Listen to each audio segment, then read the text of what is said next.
Hello नमस्कार दोस्तों, हमारे यूट्यूब चैनल पर आपका स्वागत है। दोस्तों आज हम हाई स्कूल बोर्ड परीक्षा 2020 का मॉडल पेपर देखेंगे। सेट नंबर 1 है और 824 एनजे इसका क्रमांक है। सबसे पहले हम देखेंगे, ये नोट्स दिए हैं कुछ छात्रों के लिए परीक्षा से पहले क्या क्या उनको करना है पेपर के अंतर्गत। इस पेपर में क्या दिया है ये इनको ध्यानपूर्वक पढ़ लेंगे। और इसमें 3 खंड है, जिसमें पहला खंड का पोर्शन आपका फिजिक्स का है, जिसमें 4 विकल्प दिए हैं। इसका पहला विकल्प देखेंगे, किसी दर्पण के सामने किसी वस्तु को रखने पर उसका प्रतिबिंब वास्तविक उल्टा व आकार में कुछ छोटा बनता है। तो इनमें से ऑप्शन हमें बताना है। तो उत्तल दर्पण में तो प्रतिबिंब बनता ही नहीं है और ना ही समतल दर्पण के द्वारा बनता है, दोनों आभासी प्रतिबिंब बनाते हैं। तो इसमें आपका सेकंड ऑप्शन सही होगा, यानी कि अवतल दर्पण। अवतल दर्पण के सामने ही रखी वस्तु का प्रतिबिंब कैसा बनता है, छोटा बनता है और वास्तविक बनता है। तो इसमें ऑप्शन 2 सही होगा। नेक्स्ट देखते हैं, किसी लेंस के सामने रखी वस्तु का प्रतिबिंब उसी लेंस से वस्तु की अपेक्षा 3 गुना दूरी पर बनता है, प्रतिबिंब की आवर्धन बतानी है। तो इसमें m बराबर जो होता है -b/u होता है, उसके अकॉर्डिंग हम भी इसे निकाल लेंगे। तो इसमें आवर्धन उसका 3 ही आ जाएगा। नेक्स्ट है, किसी परिपथ में बहने वाली धारा का मात्रक क्या होता है। धारा का मात्रक सभी जानते हैं, क्या होता है, एम्पियर होता है। है परिवर्तनशील चुंबकीय क्षेत्र के कारण किसी चालक में उत्पन्न प्रेरित विद्युत वाहक बल की धारा की दिशा का आकलन हम किस नियमानुसार कर सकते हैं। तो इसका आकलन हम फ्लेमिंग के दाएं हाथ के नियमानुसार करते हैं, अर्थात इसका जो ऑप्शन नंबर 4 है तो वह हम सही करके निशान लगाएंगे। तो ऑप्शन नंबर 4 हमारा इसमें विकल्प सही होगा। नेक्स्ट चलते हैं अब सेकंड क्वेश्चन पर। यहाँ पर इसके 3 खंड दिए हैं, तीनों खंड को हम पहले पढ़ लेंगे। इसमें तीनों न्यूमेरिकल ही दिए हैं। इस सेट में न्यूमेरिकल बहुत अधिक मात्रा में आए हैं, थ्योरी क्वेश्चन यहाँ पर बहुत कम है, तो इसलिए न्यूमेरिकल पर भी हम विशेष ध्यान देंगे। तो आप ये तीनों क्वेश्चन पढ़ लेंगे और इसके बाद हम इसका सॉल्यूशन तीनों को एक साथ देंगे। एक पारदर्शी माध्यम दे रखा है, गुटका है, जिसकी भुजा दे रखी है 4 सेंटीमीटर। क्योंकि ये कैसा घनाकार है तो सारी भुजा इसकी 4 सेंटीमीटर दे रखी है, यानी कि ये इसकी वास्तविक गहराई हो जाएगी। आभासी निकालनी है, अपवर्तनांक भी दे रखा है। दूसरा फोकस दूरी दे रखी है, क्षमता निकालनी है।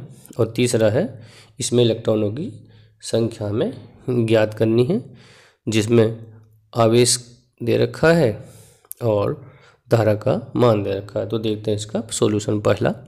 तो अपवर्तनांक बराबर होता है वास्तविक गहराई बटे आभासी गहराई, यानी कि h/h'। अब यहाँ पर अपवर्तनांक की वैल्यू दे रखी है 1.6 और गहराई दे रखी है आपकी जो भुजा थी 4 और ये h'। अब यहाँ पर इसकी क्रॉस मल्टीप्लिकेशन करने पर यहाँ पर h' की वैल्यू आ जाएगी 4/1.6 और इसको आंसर आ जाएगा 2.5।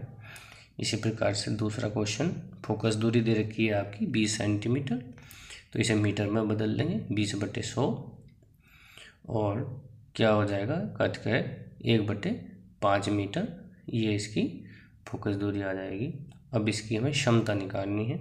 तो P बराबर होता है 1/f, तो 1/f का मान रख देंगे 1/5 और ये 5 ऊपर चला जाएगा। इस प्रकार से प्लस के 5 डायोप्टर इसका आंसर आ जाएगा। इसका गैप पार्ट देखते हैं। I का मान दे रखा है 10 एम्पियर, T का मान दे रखा है 1 सेकेंड और इलेक्ट्रॉन का आवेश दे रखा है 1.6 × 10⁻19। n हमें ज्ञात करना है। तो हम जानते हैं Ne बराबर ID, तो n बराबर हो जाएगा हमारा IT/E।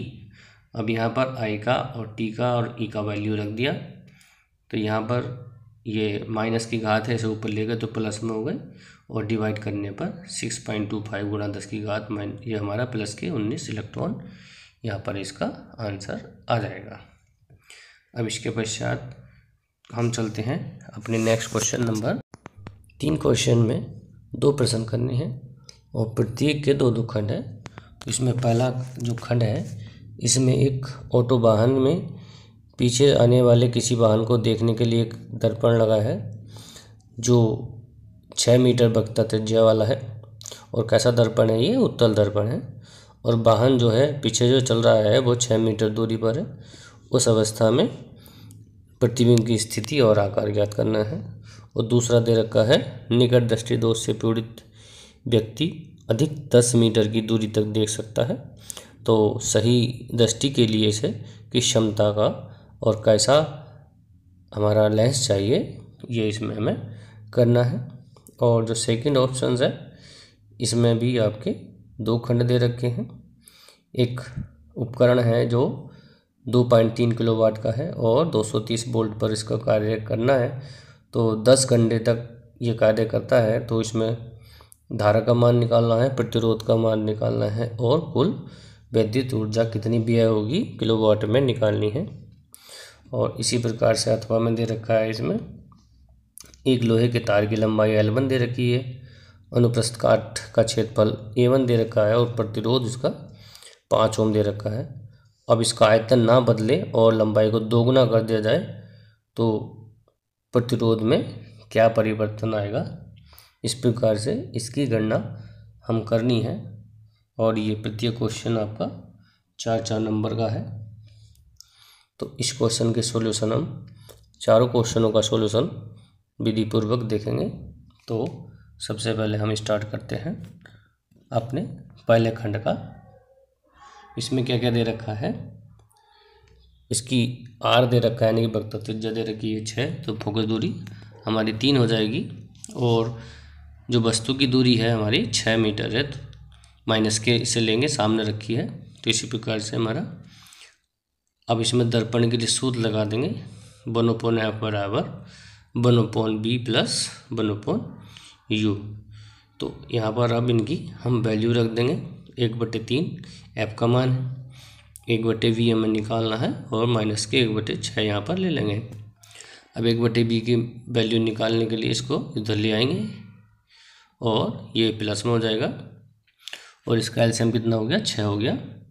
इस आधार पर ऊपर 3 आ जाएगा, 2 + 1, और ये इससे कट के हमारा 1/2 आ जाएगा। तो b का मान हमारा क्या आएगा? +2। तो प्रतिबिंब कहाँ बनेगा? हमारा दर्पण के पीछे बनेगा। अब वस्तु का आकार निकालना है हमें, तो इसके लिए हम सूत्र लगाएंगे m बराबर -b/u। तो m का मान निकालना है, तो v का और u का मान रख देने पर कितना आता है? 1/3, अर्थात जो प्रतिबिंब है वस्तु के आकार से 1/3 गुना हमें प्राप्त होगा। जितनी वस्तु है उसका 1/3 बनेगा। अब इसमें अथवा वाला सवाल देखते हैं। निकट दृष्टि दोष से पीड़ित व्यक्ति, अर्थात इसको अवतल लेंस लगेगा। तो इसमें क्या दे रखा है? v दे रखा है, यानी कि वह कहाँ तक देख सकता है, और दिखाना कहाँ पर हमें? अनंत तक दिखाना है। तो u का मान हमारा क्या हो गया? अनंत हो गया। तो हम लेंस का सूत्र का इस्तेमाल करेंगे। लेंस का सूत्र होता है हमारा 1/f बराबर 1/b माइनस 1/u। तो यहाँ पर अब इनकी हम वैल्यू रखेंगे, u की, b की। इसके आधार पर हम f निकालेंगे। तो 1/f और 1/b का मान रख दिया 10, और यहाँ पर u का मान है हमारा अनंत। तो इस आधार पर 1/f बराबर आ गया -1/10, अर्थात f का मान -10 मीटर हो गया। अर्थात कैसा होगा ये लेंस? हमारा अवतल लेंस होगा, क्योंकि फोकस दूरी माइनस में है। अब इसकी क्षमता निकालनी है, तो क्षमता निकालने के लिए क्या करेंगे? p बराबर 1/f। तो यहाँ पर f का मान रख दिया और डिवाइड करने पर कितना आ गया? 0.1 डायोप्टर। ये हमारा आंसर हो जाता है। इसके पश्चात जो इसका ख प्रश्न है उसका सॉल्यूशन देखेंगे, जिसमें क्या क्या दे रखा है। उपकरण का एक तो पी दे रखा है कितने किलोवाट है, 2.3 किलोवाट है और वोल्ट दे रखे हैं 230 वोल्ट। इसको हम वाट में बदल लेंगे, 1000 से गुणा करेंगे और समय दे रखा हमारा 10 घंटे। तो पहले आई निकालना है और आर निकालना है और बी ऊर्जा निकालनी है। तो आई बराबर पी अपॉन बी से इसकी हम वैल्यू रख देंगे और इसे काट के सोल्यूशन आ जाएगा हमारा 10 एम्पियर। अब आर निकालना है, आर बराबर हम जानते हैं क्या होता है, बी अपॉन आई, और इसको डिवाइड करने पर हमारा 23 ओम आ जाएगा। अब बी ऊर्जा निकालनी है किलोवाट घंटा में, वाट हमारा दे रखा है 2.3 और घंटे दे रखे हमारे 10, तो गुणा करने पर हमारा 23 किलोवाट घंटा इसका आंसर आ जाएगा। इसके पश्चात इसका अथवा वाला क्वेश्चन दे रखा है, एक तार की लंबाई सपोज कि L1 है, L1 बराबर हम L मान लेंगे और A1 बराबर हमने A मान लिया और R1 बराबर 5 ओम, और लेकिन दे रखा है हमारा आयतन में कोई परिवर्तन नहीं होता, तो A1 L1 बराबर A2 L2 यहाँ से हो जाता है। तो इसी प्रकार से A1 बटे A2 बराबर L2 बटे L1, इसकी वैल्यू करने पर ये L से L कट गया, 2 आ जाएगा, अर्थात A1 बटे A2 बराबर 2 बटे 1 हो जाएगा, या A2 बटे A1 बराबर हो जाएगा 1 बटे 2। इसी प्रकार L1 बटे L2 का मान भी 1 बटे 2 हो जाएगा, क्योंकि वे दोनों एक दूसरे में उल्टे बराबर हैं।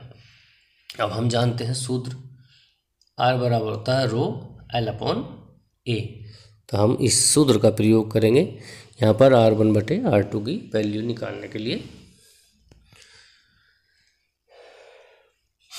तो इस सूत्र का इस्तेमाल करने पर हम चलते हैं, तो R1 बटे R2 बराबर हो जाएगा L1 बटे L2, और ये उल्टा होता है A2 बटे A1। अब दोनों की वैल्यू हमारी कितनी है, 1 बटे 2 है, तो नीचे 1 बटे 4 हो जाएगा। क्रॉस मल्टीप्लिकेशन करने पर जो R2 का मान हो जाएगा वो हमारा 20 ओम हो जाएगा, यानी कि प्रतिरोध जो होगा उस तार का 20 ओम होगा। तो ये हमारा इसका आंसर आ जाता है 20 ओम। अब नेक्स्ट क्वेश्चन देखेंगे हम, क्वेश्चन नंबर 4। इसमें आपके 2 प्रश्न हैं जिसमें से कोई सा एक करना है। पहला भी न्यूमेरिकल है, केवल एक इसका अगला क्वेश्चन थ्योरिकल है। तो ये चित्र दे रखा है, इसका हमें प्रतिरोध निकालना है और धारा का मान निकालना है प्रत्येक प्रतिरोध में, और विभवांतर भी हमें ज्ञात करना है। तो हम देखते हैं ये पहले तीनों समांतर क्रम में है और ये नीचे के भी समांतर क्रम में है, और एक R4 जुड़ा है, ये श्रेणी क्रम में। तो सबसे पहले हम क्या करेंगे, जो इनकी वैल्यू दे रखी है, ये R1 R2 R3 की वैल्यू दे रखी है हमारी 30 ओम, और R4 की दे रखी है 10 ओम, और R5 और R6 की वैल्यू दे रखी है हमारी 40 ओम। तो इसके अकॉर्डिंग हम इनको समांतर क्रम और श्रेणी क्रम में लेकर के इनकी वैल्यू पहले रखेंगे और इसका तुल्य प्रतिरोध परिपथ का निकालेंगे, परिपथ में कुल धारा का मान निकालेंगे। उसके पश्चात हम इस सवाल को करेंगे। तो सबसे पहले हम देखते हैं, ये दोनों जो ऊपर के तीनों प्रतिरोध हैं इनका तो 10 आ जाएगा, और ये 10 दे रखा है, और ये जो नीचे के दोनों हैं इसका हमारा कितना आ जाएगा, 20 आ जाएगा। इस आधार पर जो परिपथ का कुल प्रतिरोध हो जाएगा वो 40 ओम हो जाएगा। अब हम परिपथ में धारा निकालेंगे, क्योंकि हमारा विभवांतर दे रखा है वो 16 वोल्ट दे रखा है, और हम जानते हैं जो धारा का सूत्र होता है I बराबर होता है B बटे R। तो उसका इस्तेमाल करके हम पहले परिपथ की धारा का मान ज्ञात करेंगे। अब इसी खंड के अंतर्गत एक अन्य क्वेश्चन दिया है अथवा में, उसको देख लेते हैं। वो दे रखा है, विद्युत जनित्र किस सिद्धांत पर कार्य करता है, नामांकित चित्र बनाकर इसकी कार्यविधि को समझाइए। तो इन दोनों क्वेश्चनों में से हम एग्ज़ाम में कोई सा एक करेंगे, लेकिन हम जब अनसोर्ड करते हैं तो दोनों क्वेश्चन की तैयारी हम विधिपूर्वक करेंगे। आइए अब हम इन दोनों क्वेश्चनों का सॉल्यूशन देखेंगे। तो पहला जो क्वेश्चन है आपका चित्र वाला, हम चित्र को देख चुके हैं, अब हम इसको करेंगे। तो पहले R1 R2 R3 जो 30 ओम के हैं इनका कुल प्रतिरोध निकाल लेते हैं। R डैश माना, तो अब इन तीनों की वैल्यू 30 दे रखी है, तो 1/30 को हम जोड़ लेंगे तो इस आधार पर 3/30 आ जाता है, और काटने पर 1/10 अर्थात R डैश का जो मान होगा वो कितना हो जाएगा, 10 ओम हो जाएगा। इसी प्रकार से R5 और R6 समांतर क्रम में जुड़े हैं, इनका कुल प्रतिरोध मान लेते हैं कितना है, R डबल डैश है, तो 1/R5 प्लस 1/R6, इनको रखने पर वैल्यू 40 और 40 ओम की है, कितना आ जाएगा 1/20 अर्थात R डैश का जो डबल डैश का जो मान आ गया वो 20 ओम आ जाएगा। अतः परिपथ का तुल्य प्रतिरोध क्या हो जाएगा, R dash plus R4 plus R double dash, इनकी वैल्यू रख देने पर जो कितना आ जाता है 40 ओम का प्रतिरोध हमारा कुल आ जाता है। अब हम परिपथ में कुल धारा का मान ज्ञात करेंगे। तो I बराबर B/R लगा देंगे, B का मान रख देंगे, B का मान दिया है चित्र के अनुसार 16 और ये आ गया हमारा 40। इस आधार पर परिपथ में जो धारा हो गई वो 0.4 एम्पीयर की धारा आ जाती है हमारी। अब यहाँ पर B1 B2 B3 इस प्रकार से B6 निकालने हैं। अब क्या होता है, क्योंकि पहले 3 परस्पर समांतर क्रम में जुड़े हैं तो सबका समान ही विभवांतर होगा, तो इस आधार पर हम B1 B2 B3 की मान जो निकालेंगे IR डैश से निकालेंगे। इस प्रकार से ये आ जाएगा हमारा 4 वोल्ट, और R4 का मान IR4 ये आ जाएगा 4 वोल्ट, और B5 और B6 समान होंगे, इनका मान आ जाएगा 8 वोल्ट। अब इस आधार पर हम धारा का मान निकालेंगे।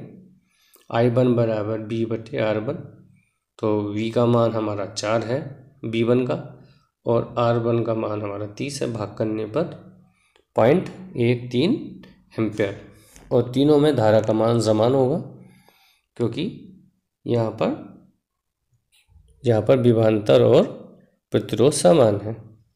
अब I5 I4 I6 सब के मान इसी सूत्र पर हम ज्ञात कर लेंगे। इसमें I4 का मान आ जाएगा 0.4 एम्पियर, और I5 और I6 के मान समान होंगे। इसमें P5 और V6 8 है, और इनका प्रतिरोध 40 है, तो भाग करने पर 0.2 एम्पियर दोनों का अंतर आ जाएगा, अर्थात ये हमारा पूरा सॉल्यूशन प्राप्त हो जाता है। अब नेक्स्ट क्वेश्चन हमारा है जनित्र।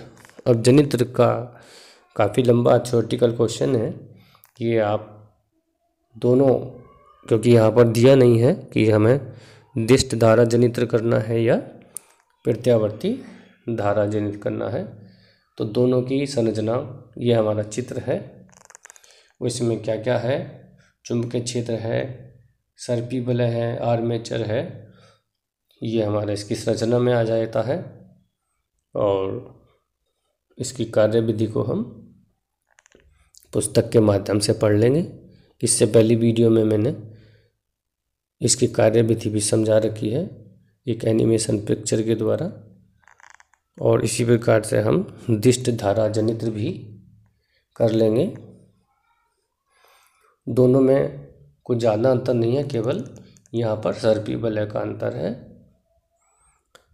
इनकी कार्यविधि संरचना लगभग समान है, तो इन दोनों जनित्र को हम अपनी पाठ्य पुस्तक के माध्यम से